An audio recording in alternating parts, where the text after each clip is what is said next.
Hey guys, happy holidays. It's Jeanette from Rachael's culinary team. I'm gonna show you one of my favorite recipes that's perfect for family time at the holidays. I'm making Frosty the mini Sno-waffles. These mini Sno-waffles are a perfect dish to make for the holidays because they're simple, they're easy, they're delicious, and they're really fun and interactive.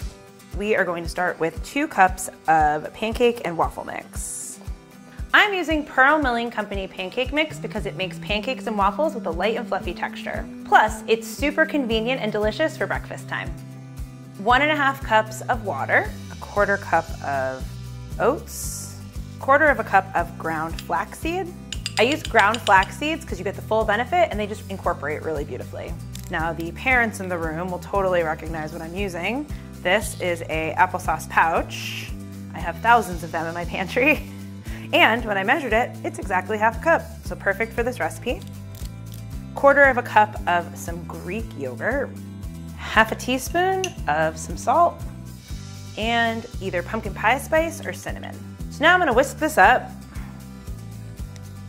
Now I'm gonna let this sit for 4 or 5 minutes. I'm gonna get my waffle iron preheated. I'm gonna spray the inside of our mini waffle iron with some cooking spray. We don't want these mini waffles to stick. I find that if you use a heaping 1/4 cup of the waffle batter, it makes the perfect size mini waffle. Close her up and let them cook. I'm gonna put these on a baking rack on a baking sheet and keep these in a low oven so that our waffles stay nice and crispy and delicious while the other ones cook. When the waffle batter hits the waffle iron, that is when your house really starts to smell delicious. It's that pumpkin pie spice, it's the ginger and the cinnamon and the cloves and the nutmeg. Your whole house smells like the holidays.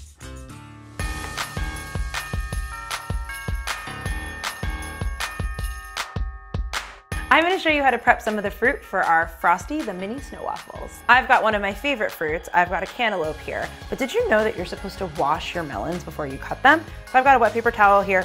You wanna make sure you wanna give it a really good wash because when you're slicing through the cantaloupe, anything that's on the outside is gonna get on the inside.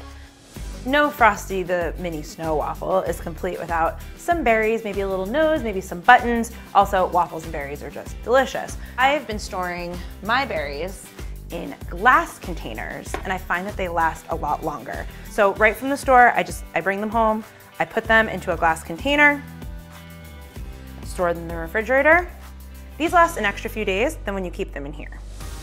To build the snow people, you are taking any and all delicious little garnishes that you have, and you're gonna lay them all out on a beautiful platter, and everybody's gonna get to decorate their own snow person. And now this is your canvas. It is time to decorate and bring Frosty to life. So if you have any leftover waffles, which I'm not sure that you will, pop these in a zip top bag, put them in the freezer, and then any day of the week where you want a nice hot fresh waffle, all you have to do is put it in the toaster. Boom, DIY frozen waffles. Pearl Milling Company syrup is a great way to top pancake and waffle recipes. Some of our most memorable moments happen around the breakfast table over pancakes. Sorry, Frosty. Now that is a fun and festive meal. Happy holidays, everybody.